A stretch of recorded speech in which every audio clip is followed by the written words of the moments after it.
Ketika orang memperjuangkan nilai, nilai tidak pernah kalah. Kalaupun ada kekalahan, itu dalam pandangan manusia. Betul?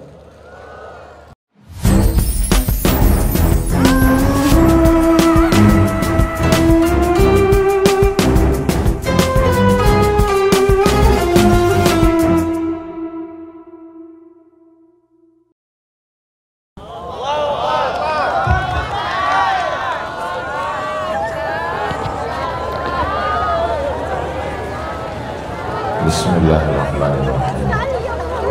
Assalamualaikum warahmatullahi wabarakatuh.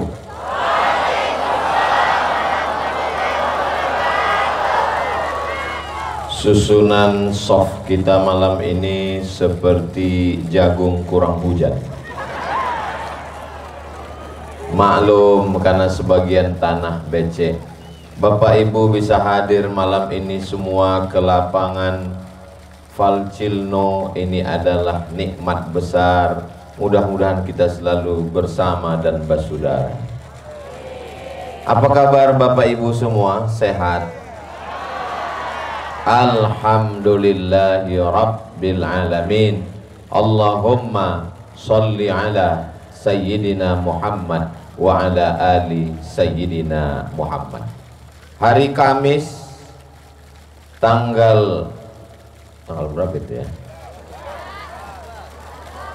Tanggal 13 Desember 2024, saya maghrib sudah duduk di airport Sultan Syarif Kasim II, Pekanbaru Riau, Pulau Sumatera.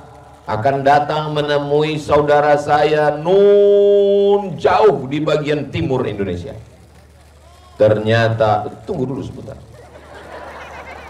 Ternyata pesawatnya lambat datang. Pas saya tanya, kenapa pesawat lambat?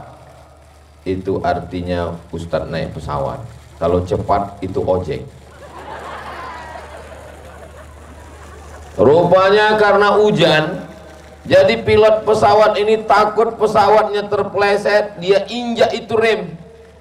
Karena terlalu lama remnya diinjak, akhirnya kampas remnya kepanasan 400 derajat Celcius. Tapi itu tidak diumumkan kepada semua penumpang, hanya yang limited edition. Makanya penumpang yang lain tenang, saya ketakutan. Berarti pesawat ini bermasalah. Tapi saya tetap langkahkan kaki. Tidak saya kasih tahu sama istri saya. Bismillahi tawakkaltu ala Allah, la haula wala quwata illa billah. Memang cantik pohon kaktus. Pohon kaktus di Lebak Bulus. Saya ceramah ini kurang fokus karena melihat air yang meletus-letus. Kalau Tuhan pergi ke Makkah, jangan lupa makan sayur jamur. Sudah lama saya tausiah, baru di Valcilno ini di depan air mancur. Sampai mana cerita tadi? Akhirnya saya tetap juga terbang sampai ke Jakarta. Sampai di Jakarta kami makan malam. Jam 12 kita kembali lagi ke airport. Jam 1 kami pun terbang. Berapa jam kita ini terbang? Lebih kurang 3-4 jam Ustadz Abdul Somad. Saya pun naik pesawat. Bismika Allahumma ahya wa amut. Di tengah perjalanan tiba-tiba saya melihat sosok perempuan. Saya sangka bidadari, rupanya pramugari. Dia bilang, makan bapak. Saya bilang saya nggak selera makan. Akhirnya lanjut lagi perjalanan, kami pun turun di Ternate. Kita sudah sampai lokasi, kata Habib Rifki Al-Hamid, belum. Kita lanjutkan lagi ke pelabuhan. Kita naik speedboat. Lalu kemudian kita sampai, sayup-sayup mata saya melihat pelabuhan Gita. Dari situ kami sudah sampai, belum. Naik mobil lagi, terus. Sampailah kami ke tempat yang manusia banyak sekali. Saya melihat di situ banyak kipas angin di pinggir jalan. Rupanya untuk mengusir lalat. di atas ikan yang sedang dipajang. Nama tempatnya Lali Lem. Sampai di sana saya menyampaikan khutbah Jumat, saudara saya, masya Allah, ramainya luar biasa. Bapak PJ Bupati membukakan jendela mobil, semua tangan menarik, sakitnya masih terasa. Akhirnya kami kembali ke hotel istirahat, dan setelah tadi makan, kata Pak Bupati, silakan makan Ustaz Somad, ada ikan, ada, nggak usah saya ceritakan, menetes air liur kita nanti. Akhirnya saya pun sampai bertemu dengan saudaraku. Perjalanan panjang ini saya ceritakan supaya bapak, ibu, adik, kakak, saudara semuanya sadar bahwa untuk menyambung tali silaturahim kita ini cukup panjang dan jauh berliku, tapi disitulah letak keindahannya. Karena kalau hanya biasa-biasa saja, silaturahimnya biasa. Hujan, orang yang mengatakan tidak akan mungkin jamaah datang, tapi begitu sampai ke lapangan Fal Cilnu, ternyata ramai melimpah ruah. Semoga yang hadir ini semua diampunkan segala silap salah dosanya, diberikan Allah kesehatan zahir dan batin, istiqomah iman dan Islam insyaallah. Amin ya rabbal. Ketika tadi akan masuk ke dalam, masuk kemana tadi ya, Ustaz Abdul Somad disambut dulu. Bagaimana dengan sambutannya? Yang pertama, Ustaz Abdul Somad disiram dengan beras. Saya begitu disiram dengan beras ini, dalam hati saya, apa yang mau dimasak nanti?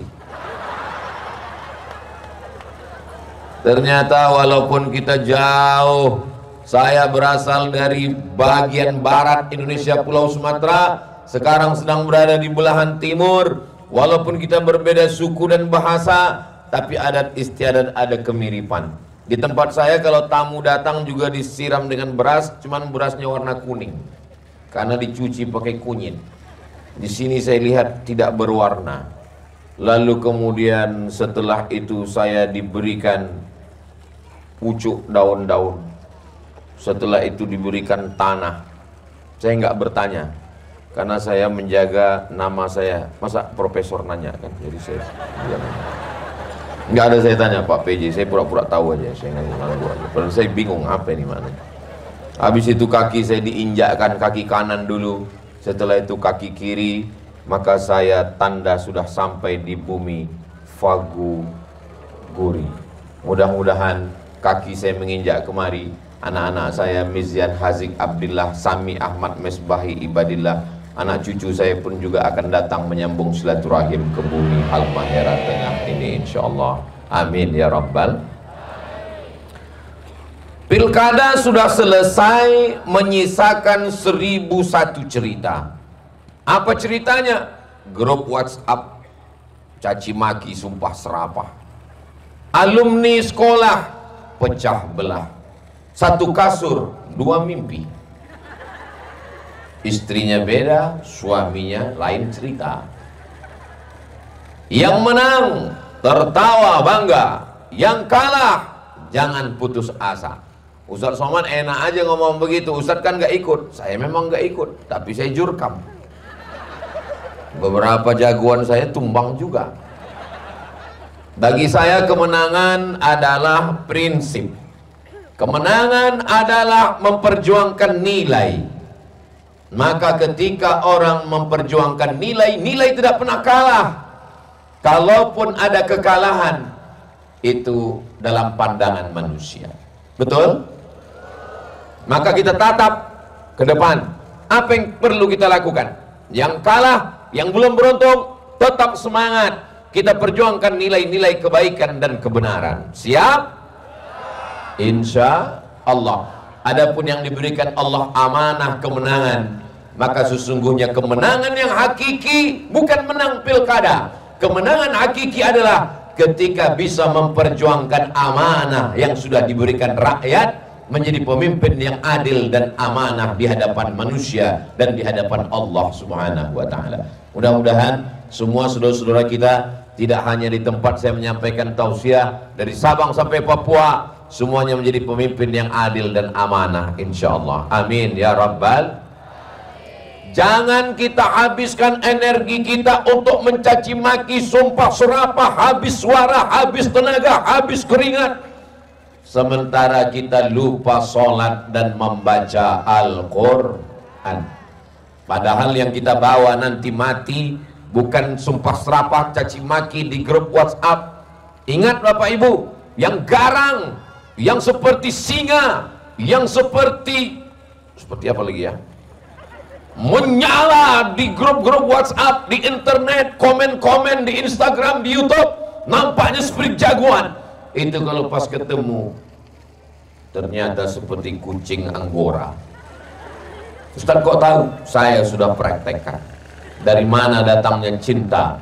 Dari FB turun ke WA. Dari mana datang kecewa? Pas jumpa orangnya beda. Nampaknya seperti harimau, begitu gue tatap muka, Hello Kitty. Jadi kesimpulan saya tentang pilkada, jangan habiskan energi untuk sumpah serapah bertukar kata, tapi mari kita jaga. Yang lalu biarkan berlalu, akan datang kita tatap menuju masa depan yang lebih baik insya Allah.